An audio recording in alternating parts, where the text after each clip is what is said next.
রাজগঞ্জে ব্লকে বিন্নাগুড়ি অঞ্চলে লক্ষ্মী জোতের এখানটায় এই যে রাজা শ্রীনাথ জোট গ্রাম ঠাকুরের দাঁড়িয়ে সদস্য মেম্বার নিয়ে এখানটায় উপস্থিত আছি। এই মতন একটু মারিয়াকে জিজ্ঞাসা করব এই জোত গ্রাম ঠাকুরের ব্যাপারে নিয়ে মারিয়া কি বলে, মারিয়ার কাছে শুনবো।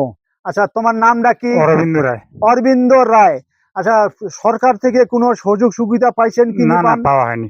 সরকার থেকে কোনো সুযোগ সুবিধা পাননি? না। দর্শক বন্ধুগণ সবে শুনলেন, আজও পর্যন্ত বেচারা এই গ্রাম জোত গ্রামের ঠাকুরের মন্দিরে কোনো সেবা শান্তি পূজা পানি করিয়াছে বেশ কয়েক যুগ ধরে।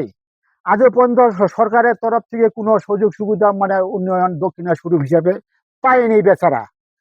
তা যাই হোক, এই মতন বর্তমান যে পশ্চিমবঙ্গ সরকার আছে, পশ্চিমবঙ্গ সরকারের কাছে একটু জানিয়ে দেওয়া যাচ্ছে যাহাতে আমাদের গ্রাম দেবস্থান মন্দিরগুলোর ব্যাপারে নিয়ে উন্নয়নের কাজের ক্ষেত্রে নিয়ে দক্ষিণা স্বরূপ হিসাবে নিয়ে যাহাতে ব্যবস্থা হয়, এই বলে আপনার কাছে একটা আবেদন করা হইল।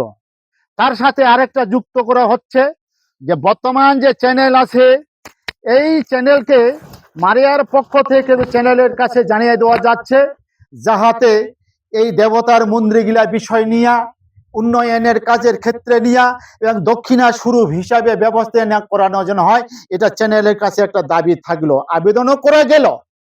এবার আর বিশেষ কিছু বলবো না, এখান থেকে আমার বক্তব্য আমি শেষ করব। এই যে জোত গ্রামের গ্রাম ঠাকুরের দেবস্থান মন্দিরে বাকি দেবতার পায়ে চরণ ধুলি নিয়ে আমি নমস্কার জানাইলাম।